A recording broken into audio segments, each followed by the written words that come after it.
Kendt for bekendt. SP200PA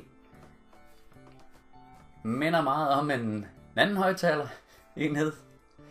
Og det er også tanken, at det her det er sådan lidt en, hvad kan man sige, det er en udskiftningsenhed, der er tiltænkt Savanvega.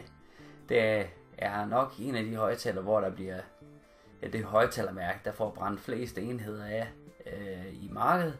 Og derfor så har Monocore her lavet noget, der lige passer i hullet, hvis man står og skal bruge sådan noget.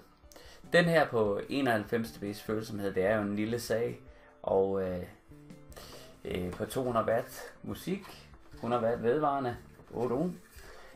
Den er en del af en hel serie, hvor at 6,5 tommerne er så den mindste, og så går det hele vejen op til 15 tommer. Og følsomhed og VAS, altså ekvivalensvolumen på de her enheder, rent belastningsmæssigt, ligger de sig så meget op af de oprindelige, specielt hvis det er, at du skal lave udskiftninger på de tidlige, altså på D-serien og CD-serien og AT-serien, så er de her et rigtig, rigtig godt bud til at lave en udskiftning med. Ja, det er hvad jeg vil sige. SP200PA. Her er det kendt for bekendt. Kan I have det godt. Hej hej.